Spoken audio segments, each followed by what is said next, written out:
Hello बच्चों, let's see the question. Why is the orientation of the portable radio with respect to broadcasting station is important.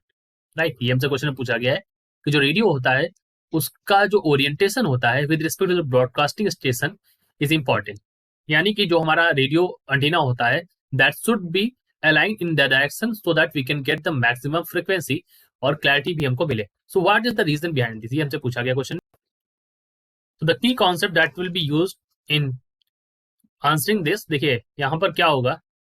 The orientation is important because we have to get the maximum flux. So the reason is to get the maximum flux. हम ऐसा adjustment करते हैं ताकि जो हमें मिले वो क्या मिले, मैक्सिमम फ्लक्स हमें अटेन हो।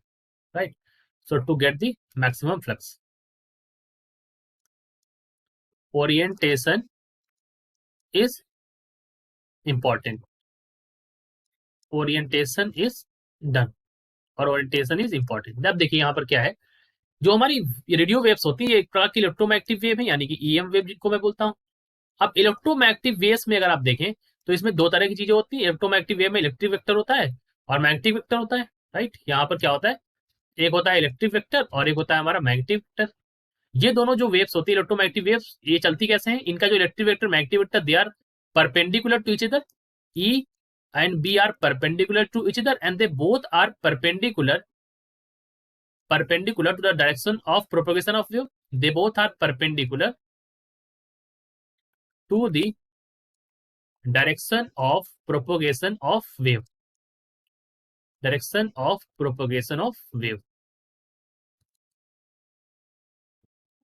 ठीक है, यानी इनकी डायरेक्शन क्या होती है, इनकी डायरेक्शन होती है vector E cross vector B, ऐसे लिखते हैं इनकी डायरेक्शन को। तो देखिए अगर vector E cross vector B को अगर आप खोलेंगे तो यहाँ पर निकलेगा वेक्टर ई और वेक्टर बी निकलेगा और यहाँ पर निकलेगा कॉस थीटा। अब थीटा की मैक्सिमम वैल्यू तब होगी जब हमारा ये जो एंटीना होगा, यानी कि जो भी हम लगाएंगे यहाँ पर ब्रॉडकास्टिंग एंटीना होगा लाइक दिस, ये हमारा मान लीजिए एंटीना है, दिस इज अवर एंटीना ऐसे।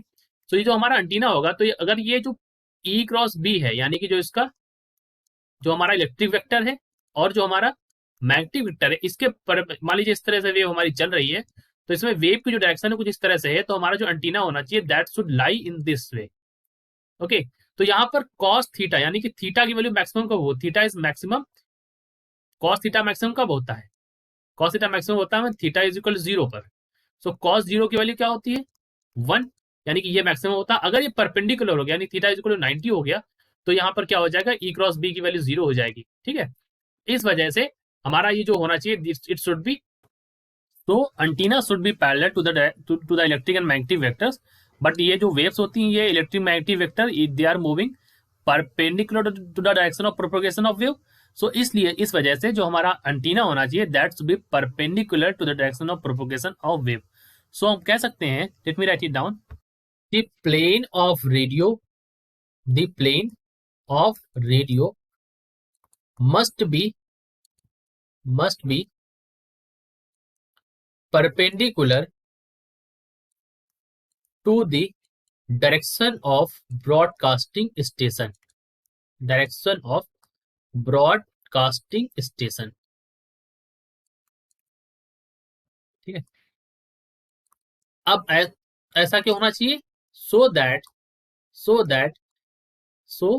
that the flux is maximum, flux is maximum। ठीक है, ताकि जो फ्लक्स की वैल्यू हो वो हमारी क्या हो, यहाँ पर मैक्सिमम वैल्यू हो और हमें क्लियर सिग्नल मिल सके। Right, so I hope you understood it well.